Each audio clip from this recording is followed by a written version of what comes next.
mediante una escritura pública. La cesión, repudiación o renuncia de derechos hereditarios, escritura pública.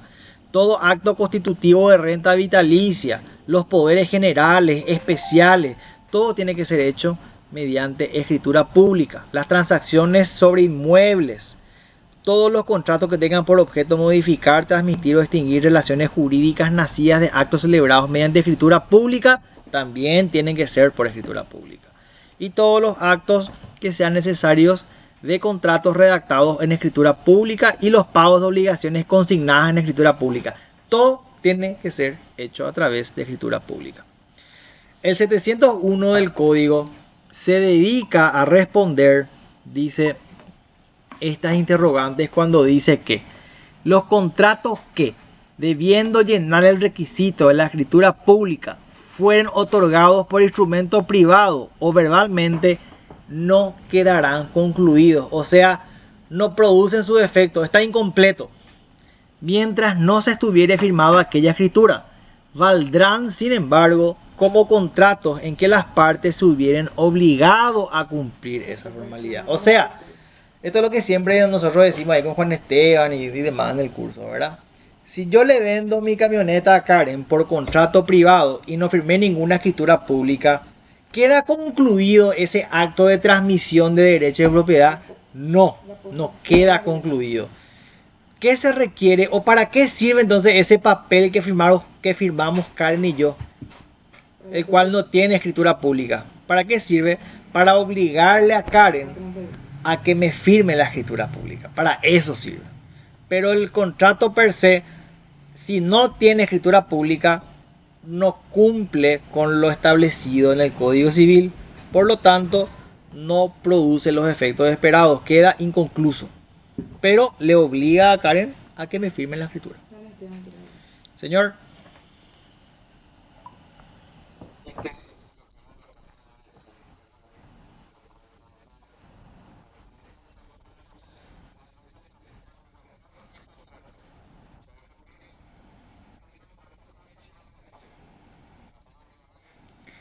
El contrato es una de las fuentes de las obligaciones.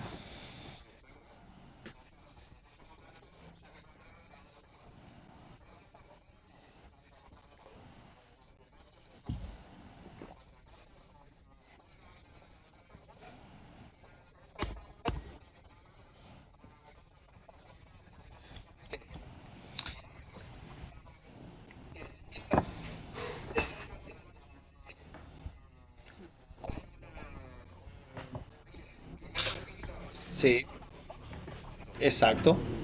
Así mismo. Así mismo. La ley.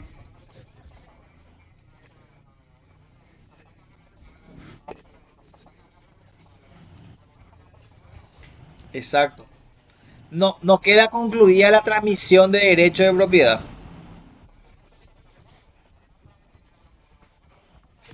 O sea, no se perfecciona la transmisión de derechos. Eso es lo que no se perfecciona, ¿verdad? Pero ese contrato vale como obligación para, en este caso, el tradente de transferir o de firmar la escritura pública para que la transferencia de derechos se haga efectiva.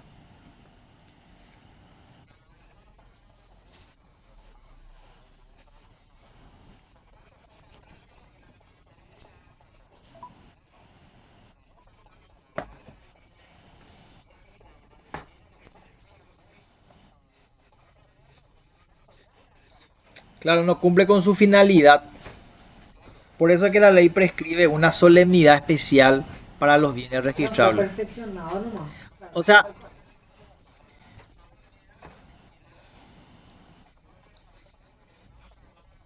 sí, o sea, en este caso la solemnidad, o sea, en este caso la prescripción legal es de efecto ab solemnitatem, ¿verdad? Porque si no cumplís con la prescripción legal, el contrato no surte sus efectos esperados.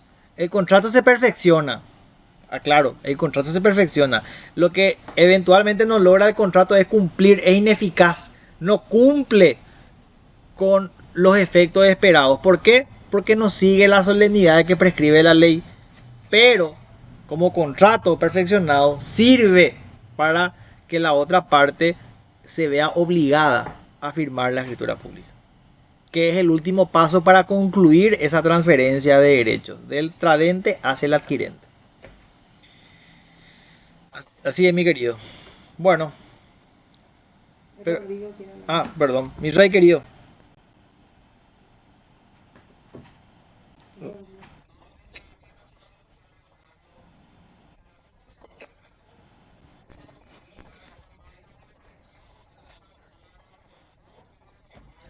Es-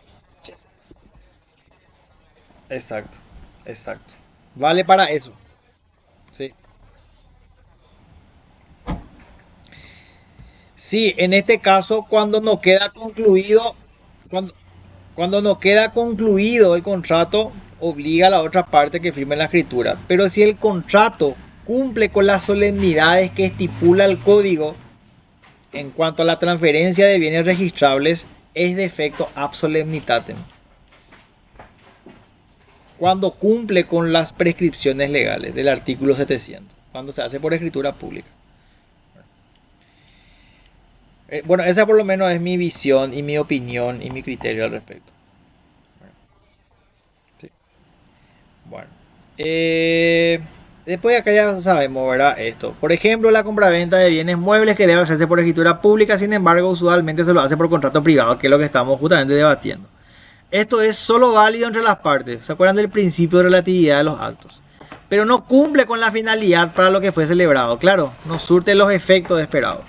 Un contrato privado de compra-venta de bienes muebles, verbigracia, automóviles, no produce el efecto que sí produce la escritura, porque justamente la escritura es esa solemnidad, ¿verdad? Es esa solemnidad que produce el efecto esperado, que es la transmisión de propiedad. Por eso yo digo que es de efecto ab solemnitatem, porque el cumplimiento de la solemnidad desemboca, tiene como consecuencia la transmisión de derechos.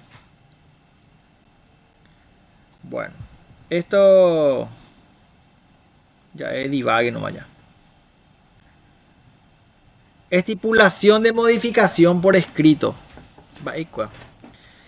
Dice, al final del 701 establece que las disposiciones de dicho artículo no tendrán efecto cuando las partes hubieran convenido que el acto no valdrá sin la escritura pública.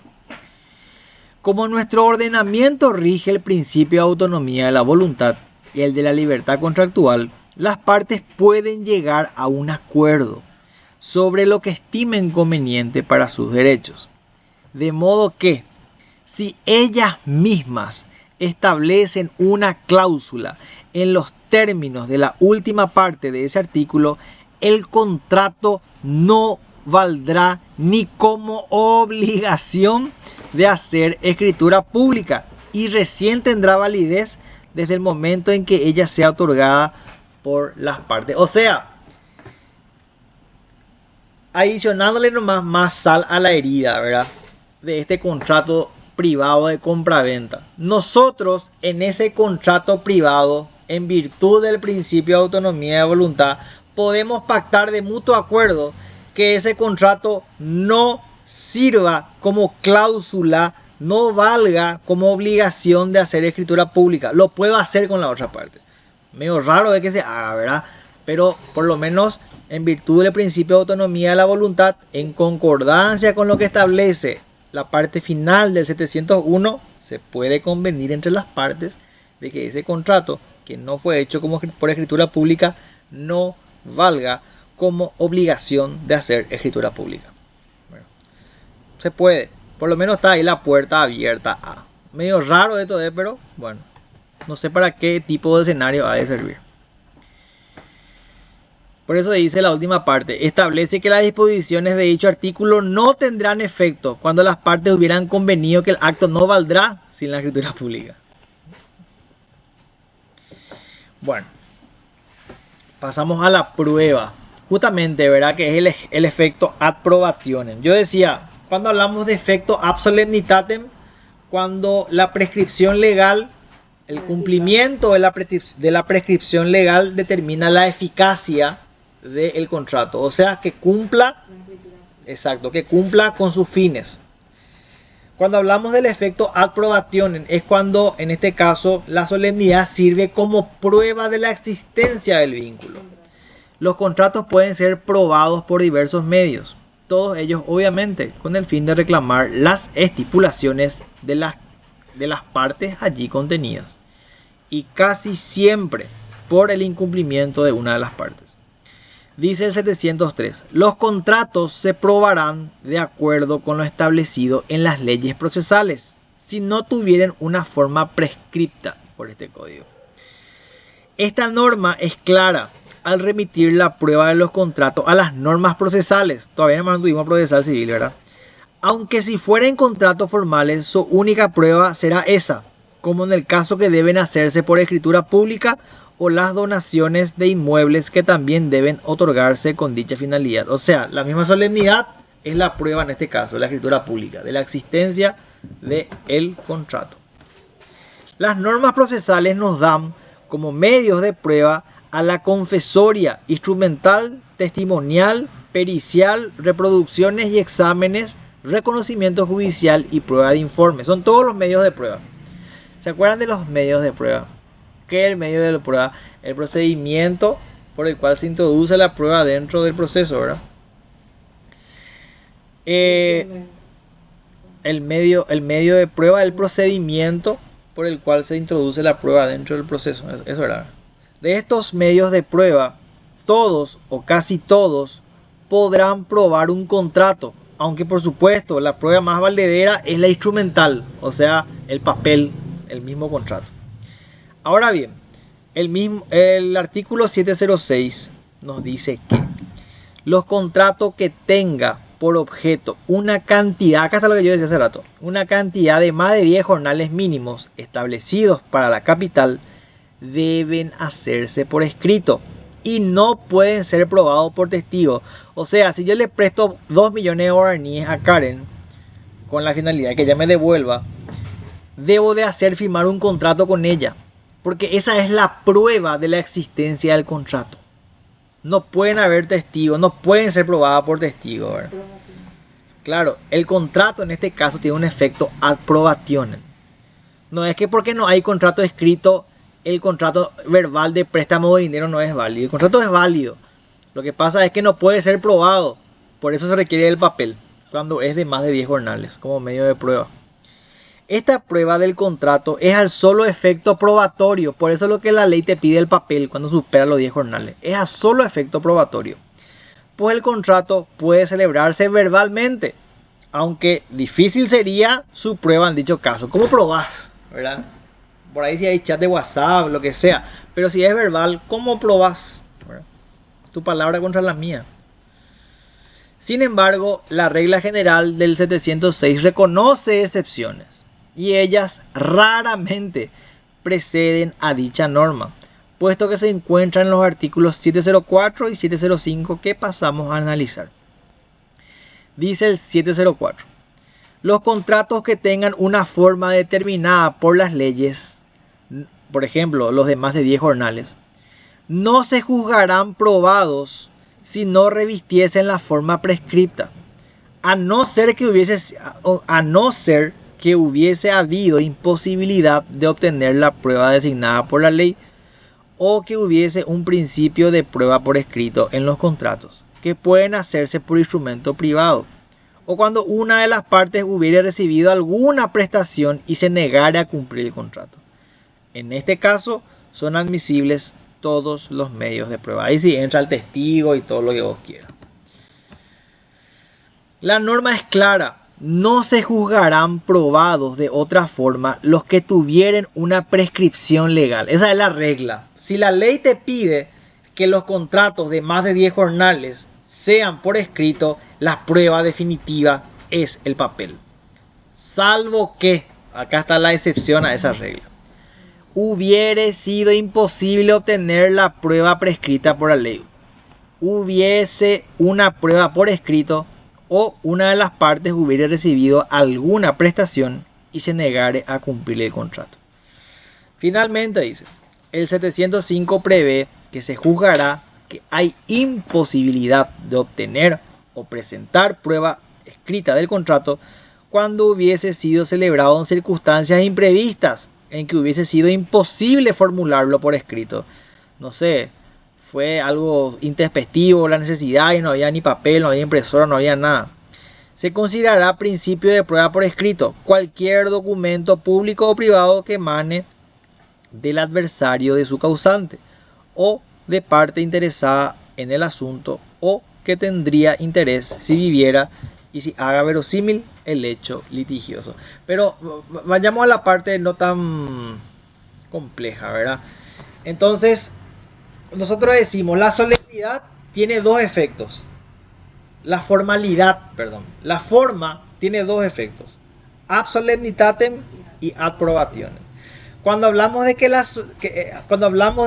la forma tiene efecto ab solemnitatem, es cuando la forma sirve para que el contrato cumpla con sus fines, sea eficaz para sus fines.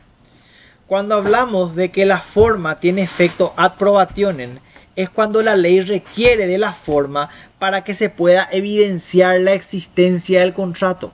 Por eso dice la ley, cuando un contrato se celebra y es de más de 10 jornales mínimos, tiene que ser por escrito. No porque el contrato no será válido, sino que para que exista una prueba de la existencia de ese contrato.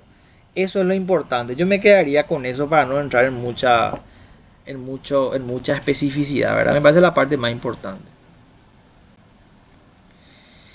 El principio de prueba por escrito es para Marcelino González. ¿Quién es lo que es Marcelino González? Parece un cantante de polka. Un indicio que surge accidentalmente de cualquier escrito del adversario, al que le falta intrínseca eficacia probatoria de la plena prueba. Claro, el principio de prueba por escrito. Pero que sin embargo contribuye a hacer verosímil el contrato cuya existencia se pretende demostrar. Por lo tanto, sería injusto exigir una prueba escrita donde no es posible obtenerla. Un ejemplo del principio de prueba por escrito sería el recibo de dinero. Claro, si no hay forma, no te puedo pedir porque no fue posible. Justamente lo que estábamos viendo acá, ¿verdad? Que es la excepción, salvo que hubiere sido imposible obtener la prueba. Y no hubo forma porque el acto fue atípico, el préstamo de dinero fue medio... surgió ahí y no había papel, fue imposible. Bueno, en estos casos entonces no se requiere, ¿verdad? Ok, entonces habiendo visto eso, que la forma tiene dos objetivos, vamos a decirle, tiene dos efectos, ab probationem y ab solemnitatem. Vamos a ver los efectos. Siendo el contrato la causa, lo que debemos analizar es cuáles son los efectos del contrato.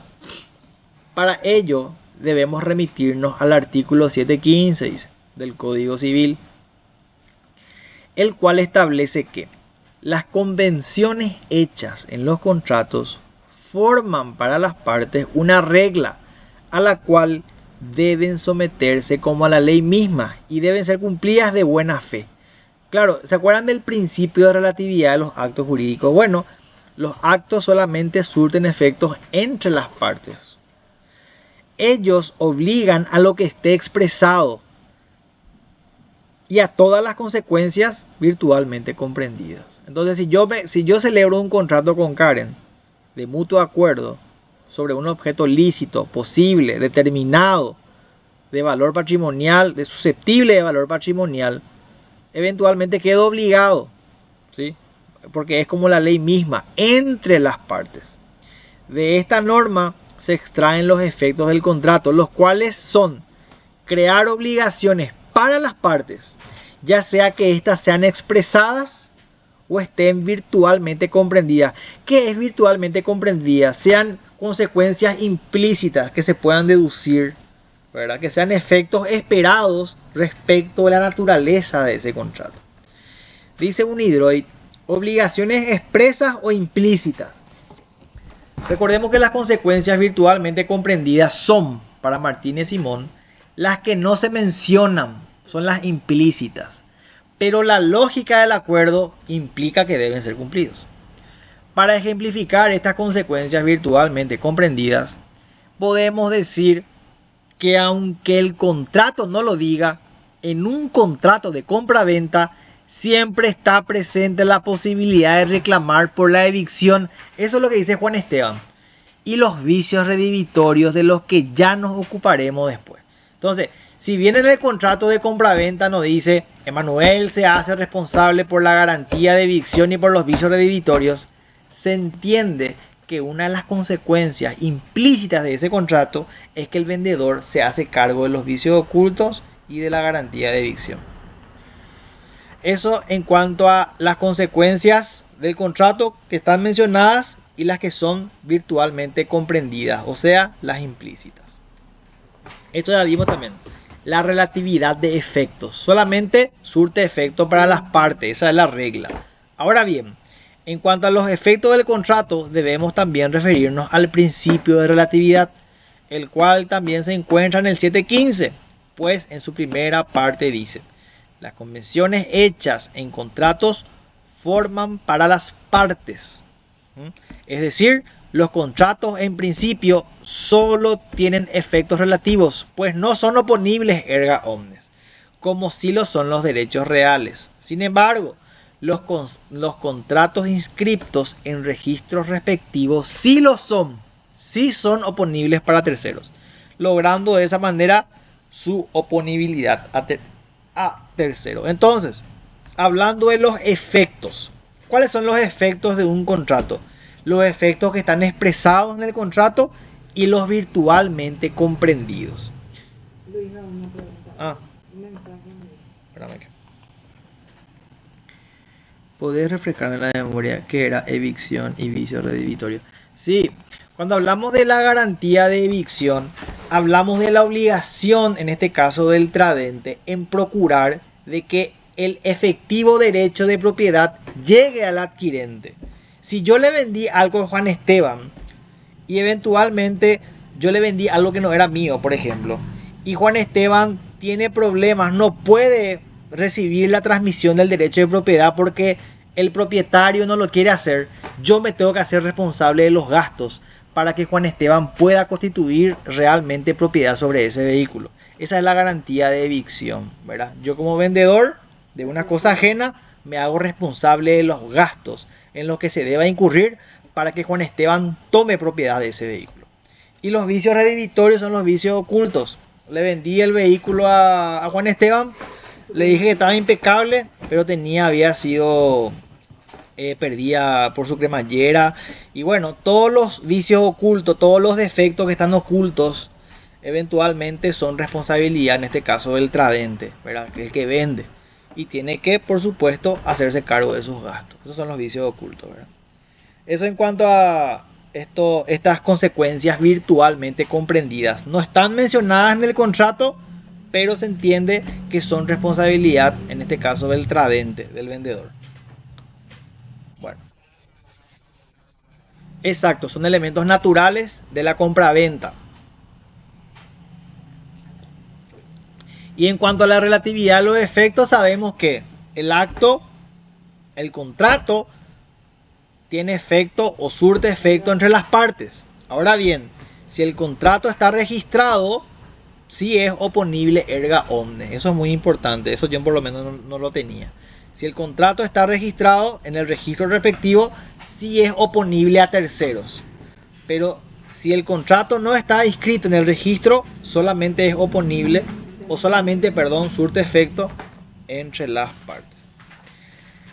¿Se acuerdan de las tres excepciones del principio de relatividad? Sí. Dice, ahora bien, existen tres excepciones al principio de relatividad de los actos. Voy a citar nomás esto para avanzar un poco más rápido. Los sucesores a título universal, los acreedores quirografarios y los terceros beneficiarios. ¿Se acuerdan de esto? Esto dimos nosotros en obligaciones 1 por ahí, ¿verdad? Entonces, cerrando la idea, por el principio de relatividad de los actos jurídicos o los contratos en este caso, surten efectos entre las partes. Excepcionalmente, surten efectos ante sucesores universales, acreedores quirografarios y terceros beneficiarios. Bueno.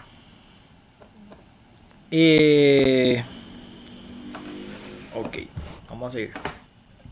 Me siguen hasta acá, ¿verdad? Esta parte es relativamente sencilla. Es largo. Largo ese. Bueno,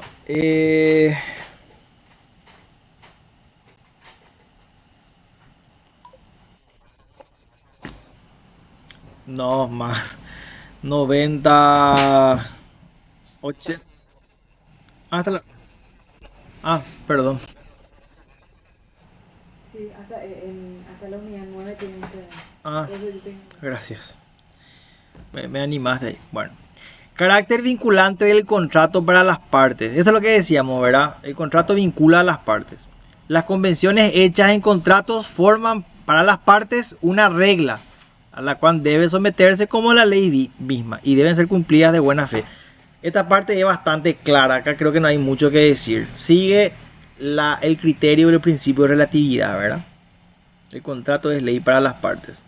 Cuando hablamos de obligaciones expresas e implícitas, sabemos que son las obligaciones que están estipuladas en el contrato y así como decía Juan Esteban, las otras obligaciones implícitas, o sea, las virtualmente comprendidas. Por ejemplo, en una compraventa, aunque no esté en la cláusula del contrato, el vendedor se hace cargo de responder por la garantía de evicción y los vicios redivitorios.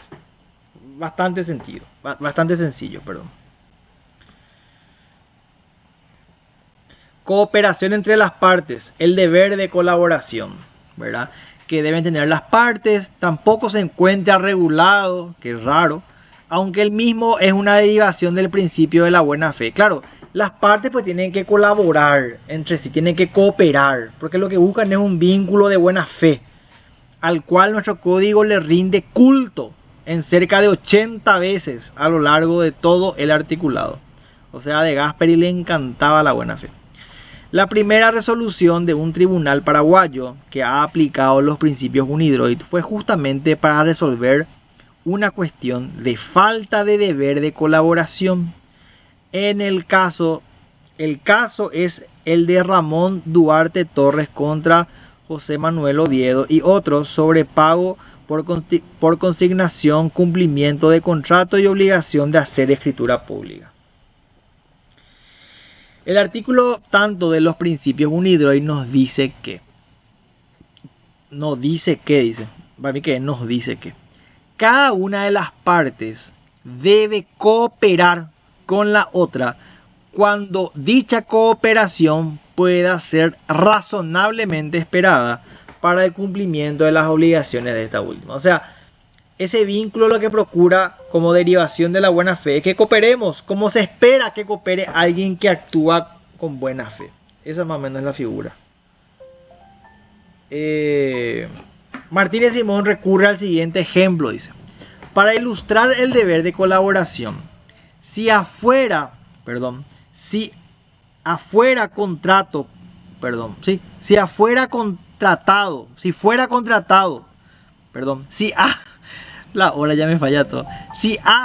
contratado por B para pintar una vivienda de este último en un plazo de 10 días computados desde la suscripción del contrato, bajo cargo de pagar una multa de 20.000 por día de retraso, se entiende que constituye una obligación de B, aunque no se encuentre expresamente estipulado, permitir el acceso de A su vivienda. Esa es la colaboración que se espera. En tal sentido, si B, tras la suscripción de dicho contrato, emprende un viaje ausentándose 20 días de su vivienda, incumple con su deber implícito de colaboración. Y A, como no puede verse vinculado a dicha obligación contractual, sine die, tiene por tanto la facultad de resolver el contrato por incumplimiento de B, a fin de concretar en su caso otros negocios. Claro, este ejemplo es fantástico, ¿verdad? Si yo le pago a un pintor para que venga a mi casa y le digo, me tenés que terminar la pintura de la casa en 10 días y yo al día siguiente de haber firmado el contrato me mando mudar de viaje, por supuesto que el pintor no va a poder entrar a mi casa.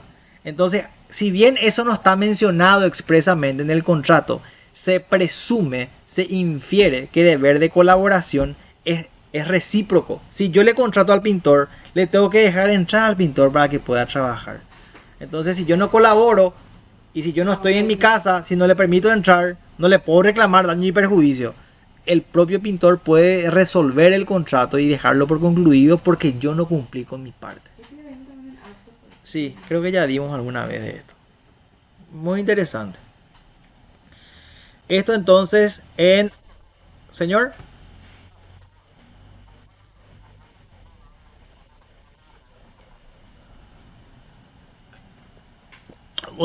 Yo en esta clase no estuve, la verdad que yo falté las dos últimas clases, estaba trabajando y no pude irme. Pero Karen, no sé No lo entiendo. si dio un ejemplo sobre este tema de cooperación entre las partes. No, pero puedo buscar en el libro. No, ya no dijo Paso de largo. Bueno, ya. Bueno, ahora vamos a obligaciones de resultados y obligaciones de medios. ¿Se acuerdan de esto? Cuando la obligación es un resultado o cuando la obligación es la ejecución sucesiva de algo, ¿verdad? Dice, para iniciar la cuestión, podríamos decir que las partes de un contrato pueden acordar que una de ellas, la parte deudora, se obliga a cumplir una obligación a favor de la parte acreedora y que dicha obligación puede consistir en dar, hacer y no hacer. Eso es en cuanto al objeto del contrato, ¿verdad? Asimismo, la obligación del deudor, por supuesto, puede consistir en que éste deba realizar todas las acciones necesarias para conseguir el resultado o que deba conseguir justamente ese resultado. O sea, yo le puedo contratar a un pintor, perdón, le puedo contratar a un albañil, pero con la finalidad de que me construya la casa, ¿verdad? Es este el fundamento de las obligaciones de medios y de resultados. Distinción que fuera sistematizada según Martínez Simón a partir de los estudios del autor francés René de Moguet. Porque hay dos tipos de obligación de hacer, de medios y de resultados. Para hacer más entendible esta idea, dice Martínez Simón, vayamos a un ejemplo. Me encanta Martínez Simón, le gusta poner ejemplo. El médico A atiende al paciente B, pero la salud de este último termina empeorando. B entonces demanda al médico. Le demanda al médico A. Surgen las preguntas. ¿A qué se había comprometido el médico A? ¿Se había comprometido el médico A obtener un resultado concreto en favor del paciente B? ¿O se había obligado solo a observar una conducta diligente de acuerdo con las reglas de la ciencia médica? De este ejemplo, fantástico el ejemplo, de este ejemplo se puede inferir que una misma persona puede obligarse a conseguir un resultado o a realizar todos los actos tendientes a conseguir dicho resultado de manera diligente. Y aunque no lo llegue a conseguir, no responderá por ello, porque en los términos de su obligación está la extensión de su responsabilidad ante el incumplimiento. Voy a dar un ejemplo que a mí me pasó. Cuando yo trabajé en el Banco GNB y me contrataron como vendedor de seguros, mi objetivo en mi contrato decía expresamente, si 2 meses no llego a la meta, quedo desvinculado. Así decía mi contrato. 2 meses consecutivos de no llegar a la meta, despido justificado, decía. Entonces, ¿qué es lo que me pedía el banco? Que llegue a la meta. O sea, una obligación de resultado. No me pedía, yo podía irme 3 horas, 1 hora, 2 horas al banco, hacer 3 llamadas y llegar al número. El banco no me pedía que me vaya 8 horas, que haga 5.000 llamadas por día. No, el banco me dice obligación de resultado. 90 millones todos los meses. Si no llega a 2 meses, chao. Esa es la obligación de resultado. En cambio, la obligación de medios es venir todos los días de 8 a 5, hacer 5.000 llamadas. No importa si llegamos o no a 90 millones todos los meses. Yo te pido que vengas todos los días de 8 a 5 y me hagas 4.000 llamadas. Esa es la obligación de medios. Para ir construyendo nomás, separando nomás los tantos, ¿verdad? Dice, de este ejemplo se puede inferir que una misma persona puede obligarse a conseguir un resultado que es el de curarle a una persona o a realizar todos los actos tendientes a conseguir ese resultado de manera diligente, aunque no lo llegue a conseguir. O sea, el doctor le pone la vacuna, le toma la presión, pero eso no obsta a que se pueda curar o no. Él hace todo lo que tiene que hacer. Que se cure o no, no es su obligación. ¿Verdad? Para hacer nomás la distinción, Martínez Simón define a las obligaciones de medios como aquellas en las que el deudor está constreñido a cumplir una acción o actividad dentro de determinados parámetros de diligencia, prescindiendo de la obtención de resultados. Por ende, el objeto de estas obligaciones es la conducta misma del deudor, quedando fuera de la prestación la obtención del efecto concreto. O sea, en la obligación de medios no importa el resultado, lo que importa es la conducta que se te exige, ¿verdad? Ejemplo de este tipo de obligaciones son, para el citado autor, la de los profesionales liberales, como el médico, el abogado, aunque como veremos, no siempre es así, ¿verdad? El médico tiene, por supuesto, una obligación de medios, ¿verdad? Realizar todas las conductas diligentes, correctas, todos los protocolos, que te cure o no, y eso ya es una cuestión, ¿verdad? A veces fuera de su alcance.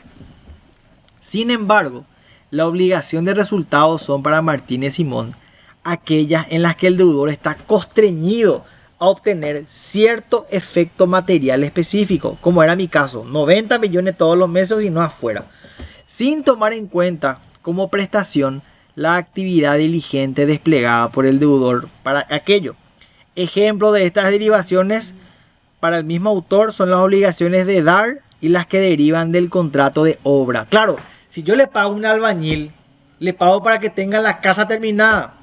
Si yo eventualmente le encargo a un pintor que me haga un cuadro, yo le pago por el cuadro terminado. No le pago porque pinte 2 veces al día y para que pinte cada 3 horas y que se esfuerce durante una semana. Yo quiero el cuadro.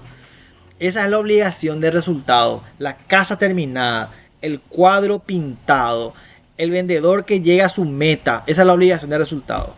Sin embargo, la obligación de medio es cuando le pido a la persona que tenga una conducta diligente, una conducta, vamos a decir, que no mire el resultado, sino que cumpla con los preceptos establecidos en el contrato. Con la actividad, exactamente. ¿Me siguen en esto? No sé si se logró comprender la diferencia.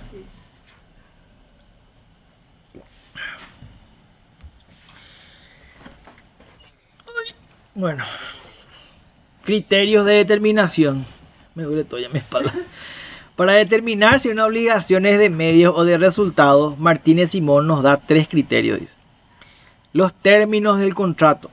El primer criterio es gramatical e incluso intencional, pues se debe analizar si el deudor se comprometió a conseguir un resultado específico o solo a efectuar todos los actos necesarios según la diligencia requerida por la obligación para llegar a dicho resultado, sin que la no obtención del mismo sea imputable al deudor. O sea, ese es el primer criterio para eventualmente determinar si es una obligación de medios o de resultado. ¿En qué términos se llevó a cabo el contrato? ¿Cómo se escribió ese contrato, verdad? Si el deudor se comprometió al resultado o el deudor se comprometió a efectuar todos los actos tendientes, dejando fuera de su compromiso conseguir o no el resultado. Eso es muy importante. El primer criterio, los términos del contrato.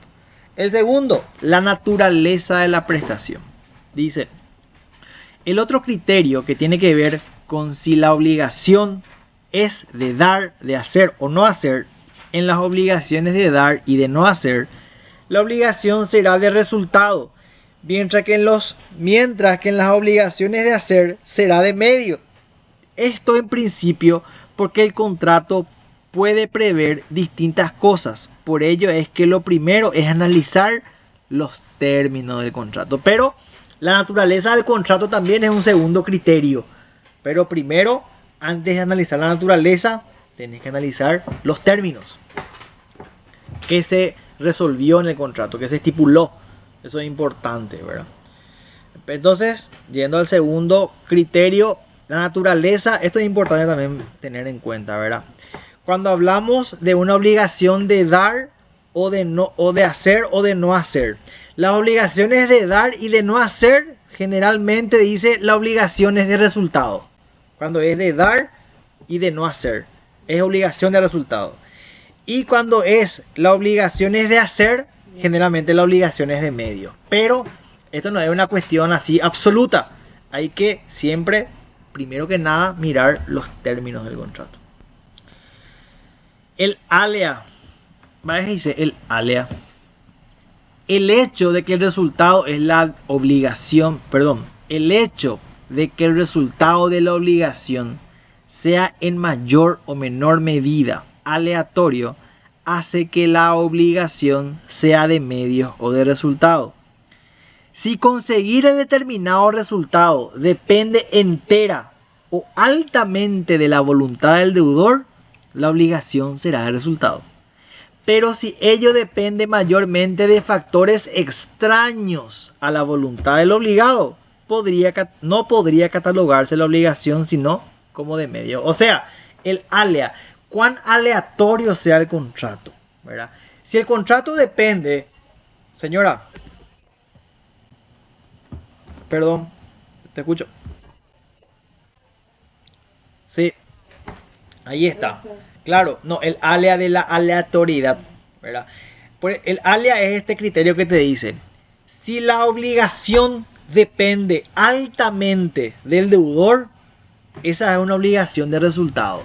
Porque depende altamente pues, del deudor, en este caso la prestación, ¿verdad? Depende de su voluntad.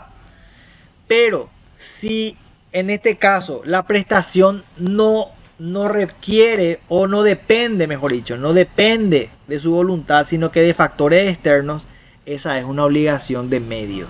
¿Verdad? Son criterios, no es esto un tema así absoluto, duro y cuadrado, esto es una cuestión de criterio.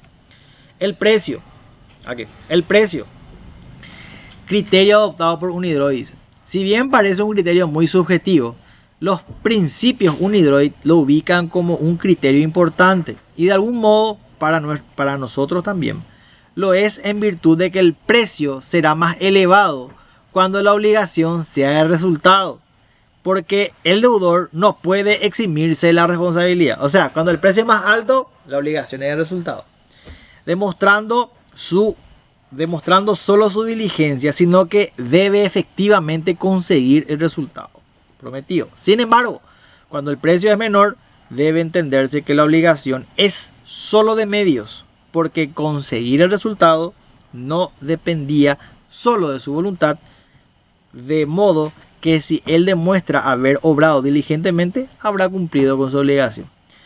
Este es el motivo por qué los mandos altos ganan más que los mandos medios, ¿verdad? Porque al mando alto, ¿qué se le pide? Resultado.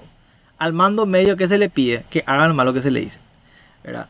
Acá está uno de los fundamentos de por qué generalmente los cargos de directores y eso cobran mucha plata. Porque a ellos no les miden si llegan temprano, llegan tarde. Resultados nomás le piden. En cambio, al mando medio, al mando bajo, le piden que haga algo. Es una obligación de medio. Bueno. No, así no. Podemos hacer un breakcito. Vamos a hacer un breakcito. Por favor, no.